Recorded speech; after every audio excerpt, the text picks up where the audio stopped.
Baik teman-teman sekalian, kali ini tutorial Syskedes untuk ekspor impor data penganggaran tahun 2023 ke 2024. Tanpa banyak basa-basi lagi, kita akan masuk ke aplikasinya. Kita lihat penampakannya dulu. Jeng jeng jeng. Nah, di sini ada 3 aplikasi ya, 2022 sampai dengan 2024. Kita lihat 2024 seperti apa penampakannya. Kita akan masuk ke salah satu user ID dan password desa yang sudah dipercayakan untuk dijadikan tutorial. Kita lihat seperti apa penampakannya. Oke, kita lihat data entry, penganggaran, data isian anggaran. Di sini untuk kegiatannya ternyata masih kosong molongpong, saudara-saudara. Dan di sini untuk pendapatannya ada langsung data umum desa masih kosong. Artinya kita harus mengisi data umum desa. Kita akan buka aplikasi di 2023-nya. Jadi kita akan buka 2 aplikasi, 2023 dan 2024. Kita lihat di data umumnya. Kita langsung kopas-kopas saja ya.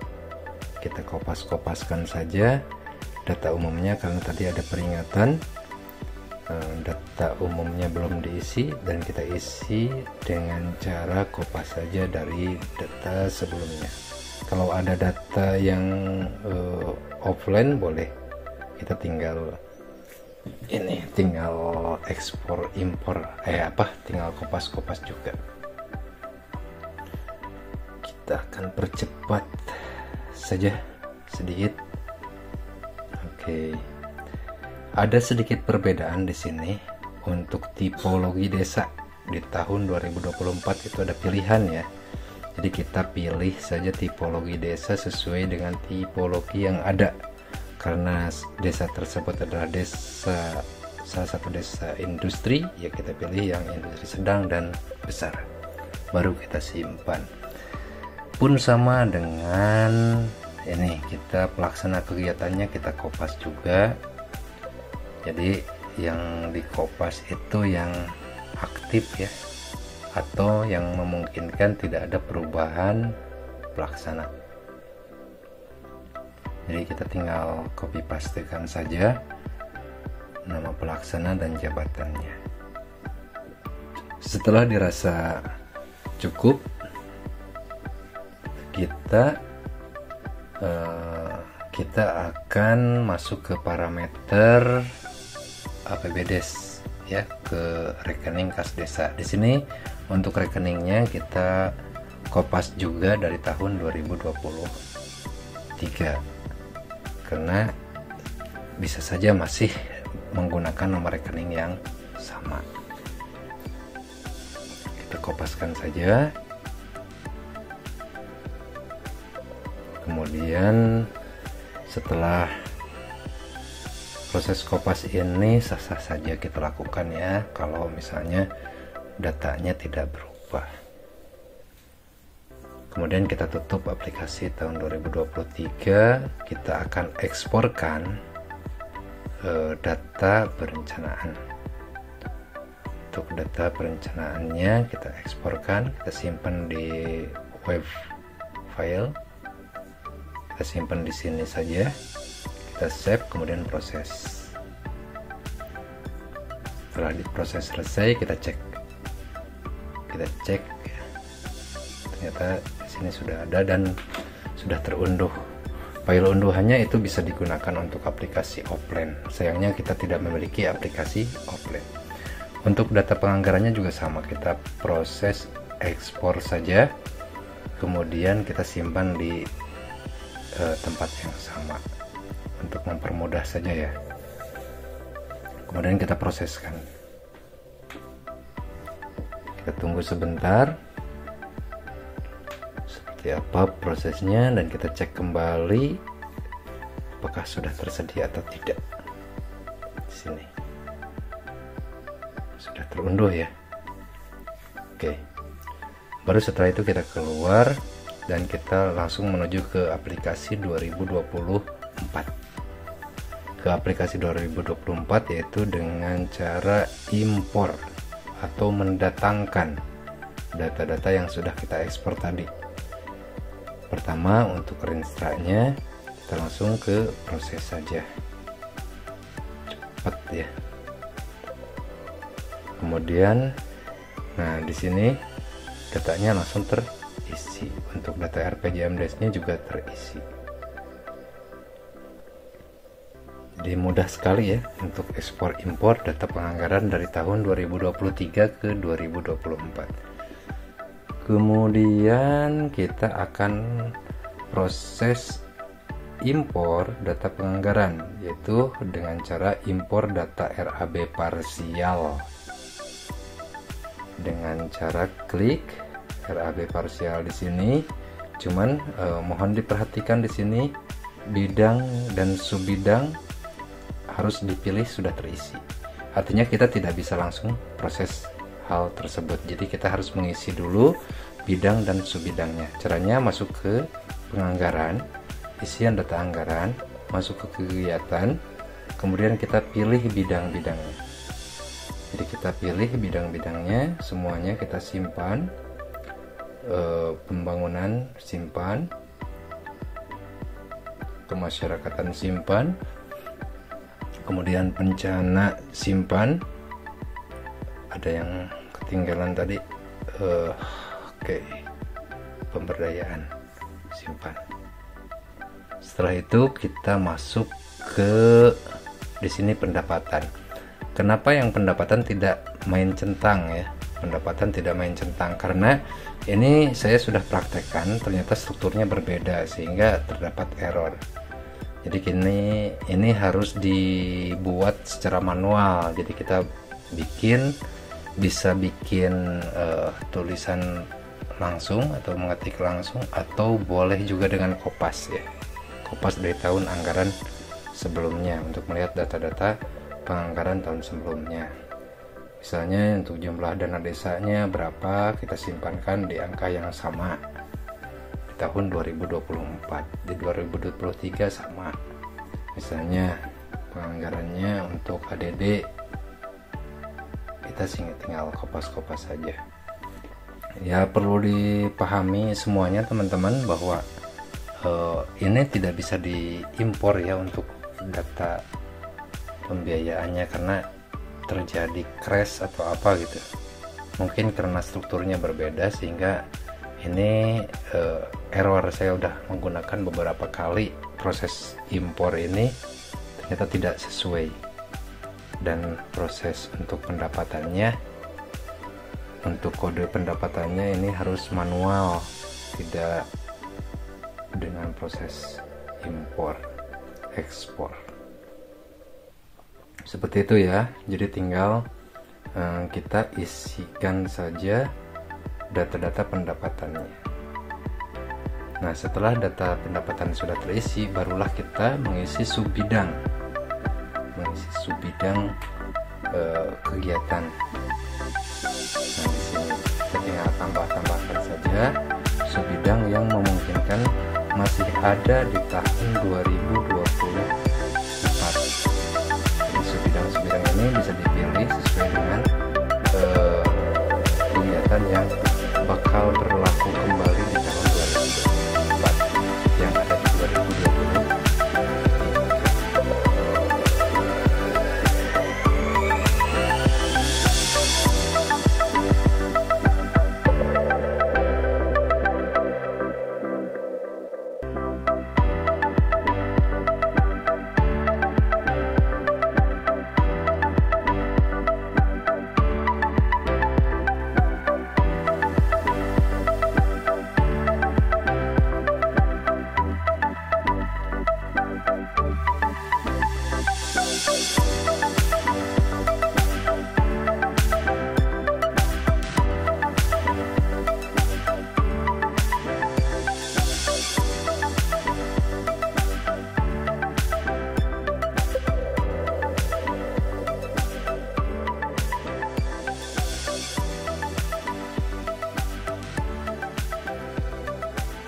setelah proses ini selesai, barulah kita keluar dari aplikasi tersebut, kemudian kita masuk ke data impor RAB parsial.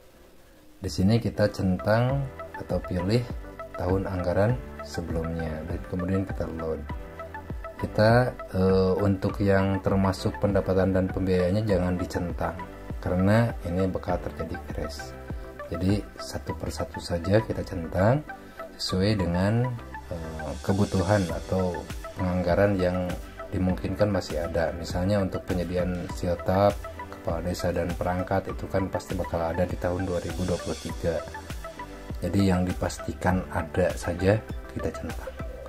Untuk yang tidak jangan. Dan saya sarankan sebaiknya satu persatu saja untuk mencentang hal ini, karena untuk meminimalisir terjadinya kesalahan struktur, sehingga kita bisa mengecek di sebelah mana salahnya. Kalau misalnya dicentang semua atau misalnya dipastikan kebanyakan terus ada yang salah, kita bakal sulit juga untuk mengeceknya. Jadi yang dipastikan yang mudah-mudah saja dan yang pasti ada. Ya, setelah dirasa cukup misalnya kita langsung ke proses, karena ini bakal, kalau terjadi crash ini bakal langsung ada pemberitahuan, dan alhamdulillah ini kayaknya tidak ada crash. Nah, kita langsung kita cek saja di isiannya, di kegiatannya kita cek.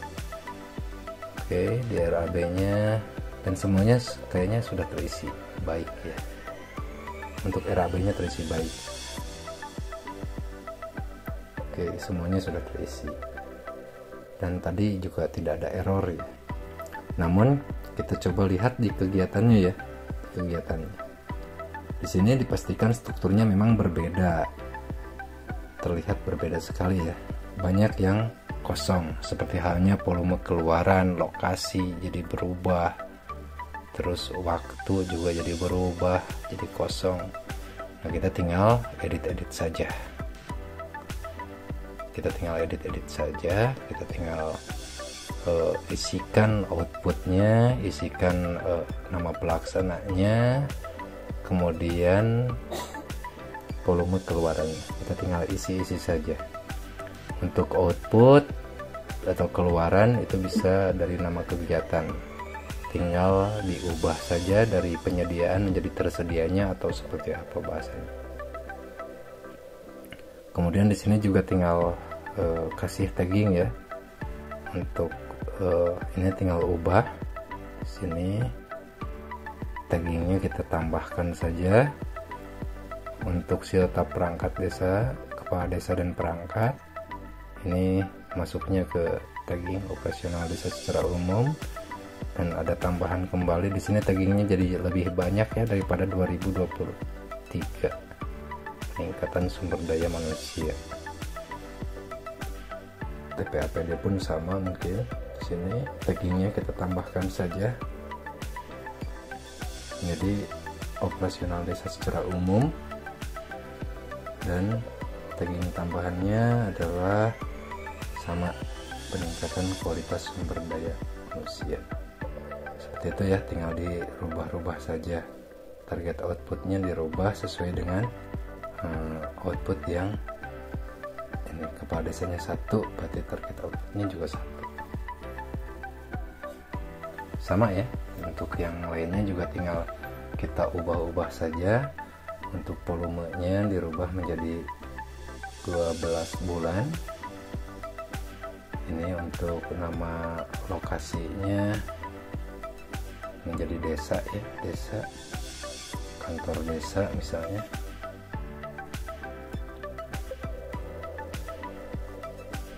Kemudian untuk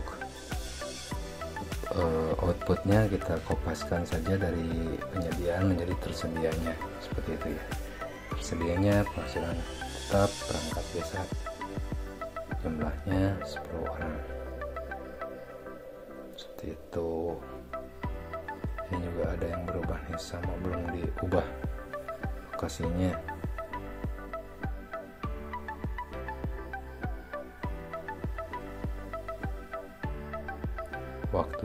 sama, kita rubah lagi menjadi 12. Ya, semudah itu untuk pengubahannya.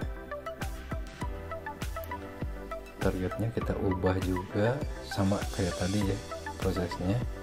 Taggingnya kita tinggal ubah-ubah saja. Di sini sekali lagi ada beberapa perubahan struktur sehingga banyak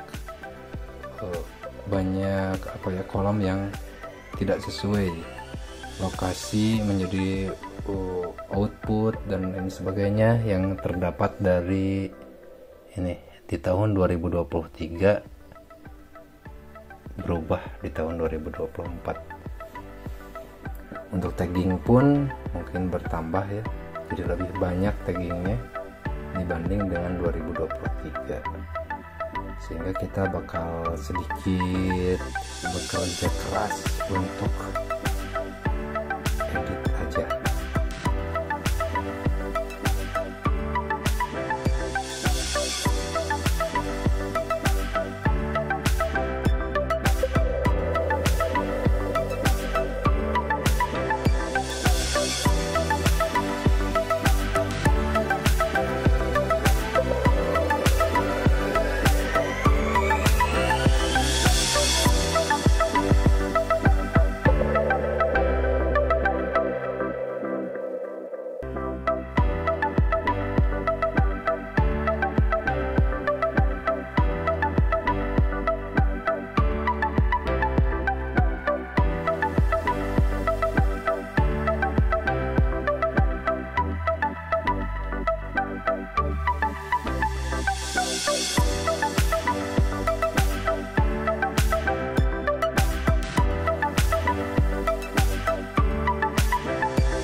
Seperti itu ya teman-teman, mudah sekali.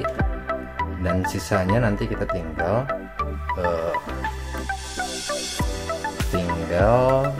menambah atau mengubah nama paket atau tagging dan lain sebagainya. Terus kita tinggal menambahkan paket-paket kegiatan sesuai dengan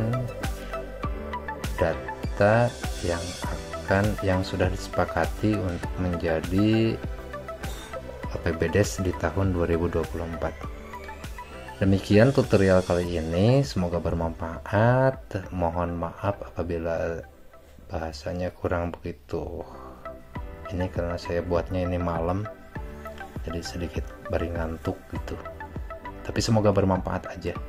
Apabila ada pertanyaan lain perihal hal yang sama atau ada keluhan, sekiranya saya bisa membantu, insya Allah silahkan aja di komen atau pertanyaan-pertanyaan di kolom komentar. Terima kasih, saya Ayu Rahimat dari Urdes TV.